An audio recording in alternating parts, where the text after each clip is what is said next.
ભગતસિંહનો જન્મ 28 સપ્ટેમ્બર 1907ના રોજ થયો હતો. તેઓ એક મહાન સ્વતંત્ર સેનાની અને ક્રાંતિકારી હતા. ભગતસિંહે નાનપણથી જ અંગ્રેજોના અત્યાચારો જોયા હતા, જેના કારણે તેમનામાં દેશને આઝાદ કરવાની ભાવના ઊંડી જડી ગઈ હતી. 1928માં સાયમન કમિશન સામેના વિરોધ દરમિયાન પોલીસે લાલા લજપતરાય પર લાઠીચાર્જ કર્યો. પરિણામે તેમનું મૃત્યુ થયું. આ લાઠીચાર્જ તત્કાલીન લાહોર પોલીસ એસપી જેમ્સ અને સ્કોટના નેતૃત્વમાં થયો હતો. આ ઘટનાથી ભગતસિંહ અત્યંત ગુસ્સે થયા હતા અને તેમણે લાલા લજપતરાયના મૃત્યુનો બદલો લેવા માટે બ્રિટિશ પોલીસ અધિકારી સ્કોટની હત્યા કરવાની યોજના બનાવી. જોકે જેને આકસ્મિક રીતે સ્કોટને બદલે જ્હોન પી સેન્ડરસનની હત્યા થઈ ગઈ. આ ઘટના પછી ભગતસિંહને પોલીસથી બચવા માટે લાહોર છોડવું પડ્યું. જે બાદ 1929માં ભગતસિંહ અને Batukeshwar Dutt British સાંસદની central એસેમ્બલીમાં bomb ફેંક્યો હતો. આ બોમ્બનો હેતુ કોઈને નુકસાન પહોંચાડવાનો ન હતો, પરંતુ અંગ્રેજોને કહેવાનો હતો કે ભારતીય યુવાનો હવે ચૂપ નહીં બેસે. લગભગ 2 વર્ષ જેલમાં રહ્યા પછી ભગતસિંહ, સુખદેવ અને રાજગુરુને 23 માર્ચ 1931ના રોજ ફાંસી આપવામાં આવી હતી. આ દિવસને દેશમાં દર વર્ષે શહીદ દિવસ તરીકે ઉજવવામાં આવે છે. ભારતીય સેના દ્વારા 28 સપ્ટેમ્બર 2016ની મધરાત્રિએ ઉરીમાં સર્જિકલ સ્ટ્રાઇક કરવામાં આવી હતી. ભારતીય સેના દ્વારા પાકિસ્તાન અધિકૃત જમ્મુ અને કાશ્મીરમાં આતંકવાદી છુપાયેલા ઠેકાણાઓ પર આ કાર્યવાહી કરવામાં આવી હતી. આ સર્જિકલ સ્ટ્રાઇક 18 સપ્ટેમ્બર 2016ના રોજ જમ્મુ અને કાશ્મીરના ઉરી સેક્ટરમાં ભારતીય સેનાના બેઝ કેમ્પ ઉપર થયેલા આતંકી હુમલાના જવાબમાં કરવામાં આવી, જેમાં 17 ભારતીય જવાનો શહીદ થયા હતા. આ હુમલાથી દેશભરમાં રોષ ફેલાયો હતો અને બદલો લેવાની માંગ ઉઠી હતી. જે પછી 28 સપ્ટેમ્બર 2016ની રાત્રે ભારતીય સેનાના વિશેષ દળોએ નિયંત્રિત રેખા LOC પાર કરી અને આતંકવાદી લોન્ચ પેડ્સ પર હુમલો કર્યો. સેનાએ 2 થી 3 કિલોમીટર સુધી નિયંત્રણ રેખા પાર કરી હતી અને ઘણા આતંકી ઠેકાણાઓને નષ્ટ કર્યા હતા. આ સર્જિકલ સ્ટ્રાઇકે એ સાબિત કર્યું કે નવું ભારત આતંકવાદ સામે ચૂપ નહીં બેસે અને પોતાના સૈનિકોના બલિદાનનો બદલો લેવા માટે સંપૂર્ણ રીતે સક્ષમ છે. આ આતંકવાદીઓ અને તેમના સમર્થન કરતા દેશો માટે એક મજબૂત સંદેશ હતો. 2019માં ઉરી ધ સર્જિકલ સ્ટ્રાઇક નામની એક ફિલ્મ બનાવવામાં આવી હતી, જેમાં આ ઓપરેશનને વિગતવાર બતાવવામાં આવ્યું હતું. આ ફિલ્મ અત્યંત સફળ રહી અને ભારતીય જનતામાં દેશભક્તિની લાગણીને વધુ મજબૂત કરી હતી. 28 સપ્ટેમ્બર 2018ના રોજ સુપ્રીમ કોર્ટે સબરીમાલા મંદિરમાં મહિલા પ્રવેશને લઈને ઐતિહાસિક નિર્ણય આપ્યો હતો. આ નિર્ણય દ્વારા કોર્ટે તે પ્રથાને ગેરબંધારણીય જાહેર કરી કે જેમાં મહિલાઓને ઉંમરના આધારે મંદિરમાં પ્રવેશવાની મંજૂરી ન હતી. સબરીમાલા મંદિર એ કેરળ રાજ્યના પથાનમથિટ્ટા જિલ્લામાં પેરિયાર વાઘ અભયારણ્યની અંદર સબરીમાલા પર્વત ઉપર સ્થિત એક મહત્વપૂર્ણ મંદિર સંકુલ છે. તે ભગવાન અપ્પાનું મુખ્ય તીર્થસ્થાન છે. અહીંની એક પરંપરા મુજબ 10 થી 50 વર્ષની મહિલાઓને મંદિરમાં પ્રવેશવા દેવામાં આવતી ન હતી. આ પ્રથા ધાર્મિક પરંપરાઓ પર આધારિત છે. જો કે સુપ્રીમ કોર્ટે 5 સભ્યોની બંધારણીય બેન્ચે 28 સપ્ટેમ્બર 2018ના રોજ આ મુદ્દે પોતાનો ચુકાદો આપ્યો. કોર્ટે ચુકાદો આપ્યો હતો કે ધાર્મિક પરંપરાઓ, સમાનતાઓ અને વ્યક્તિગત સ્વતંત્રતા જેવા બંધારણમાં આપવામાં આવેલા મૂળભૂત અધિકારની વિરુદ્ધ ન હોવી જોઈએ. કોર્ટે કહ્યું કે મહિલાઓને મંદિરમાં પ્રવેશવા પર પ્રતિબંધ કે ગેરબંધારણીય છે અને તે લિંગ અસમાનતા અને ભેદભાવનું ઉદાહરણ છે. આ નિર્ણય બાદ ઘણા સામાજિક અને ધાર્મિક જૂથે વિરોધ કર્યો હતો, જ્યારે મહિલાઓ અને તેમના અધિકારોના સમર્થકોએ તેને ઐતિહાસિક જીત તરીકે જોઈ હતી. લતા મંગેશકરનો જન્મ 28 સપ્ટેમ્બર 1929ના રોજ ઇન્દોરમાં થયો. તે ભારતીય સંગીત અને ગાયકીની એક અગ્રણી વ્યક્તિ હતી. તેમને સ્વર કોકિલા અને ક્વીન ઓફ સિંગિંગ તરીકે પણ ઓળખવામાં આવે છે.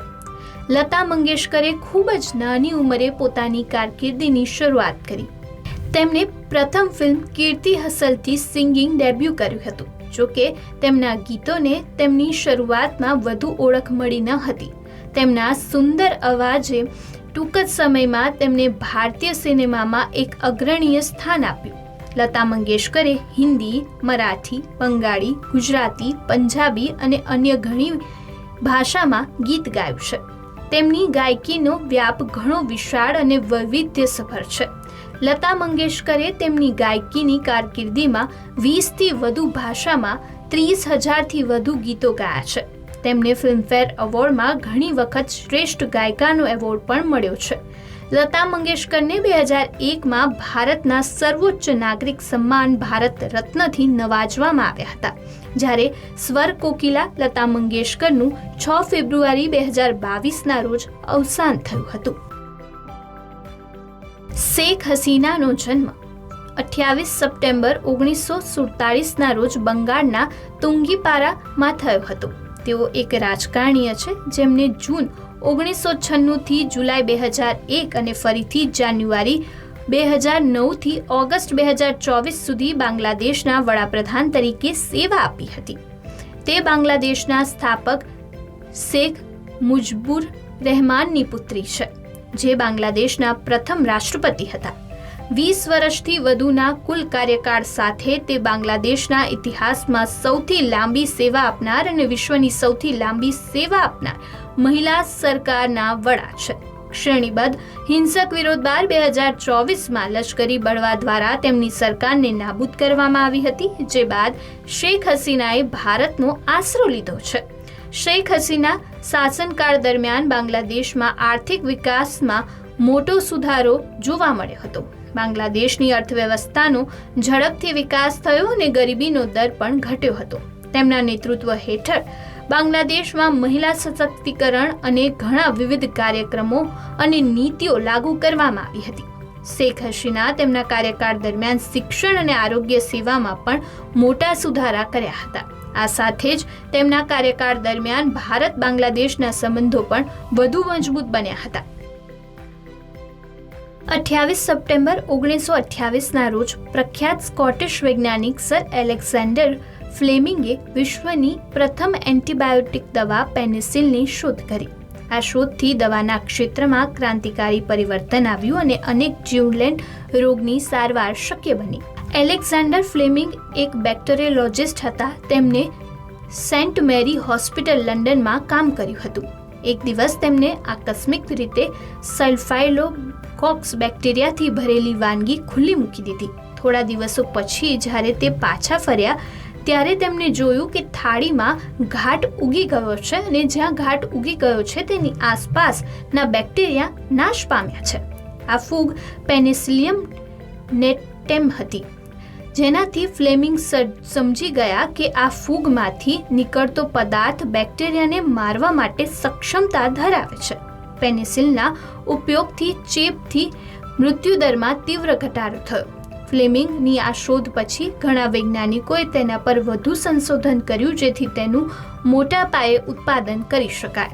વૈજ્ઞાનિકો હાર્વર્ડ ફ્લોરી અને એસ્ટન બોરિસ ચેને ઔદ્યોગિક રીતે પેનિસિલિનનું ઉત્પાદન કરવાની રીત શોધી કાઢી, જેનાથી વિશ્વભરમાં તેનો ઉપયોગ શક્ય બન્યો. આ માટે ફ્લેમિંગ, ફ્લોરી અને ચેનને 1945માં નોબેલ પુરસ્કાર આપવામાં આવ્યો હતો. 28 સપ્ટેમ્બર 2008ના રોજ ફાલ્કન 1 નામનું ખાનગી રોકેટ લોન્ચ કરવામાં આવ્યું હતું. આ રોકેટ સ્પેસએક્સ દ્વારા વિકસાવવામાં આવ્યું હતું અને તે અમેરિકન ઉદ્યોગ સાહસિક એલન મસ્કની કંપની દ્વારા સંચાલિત હતું.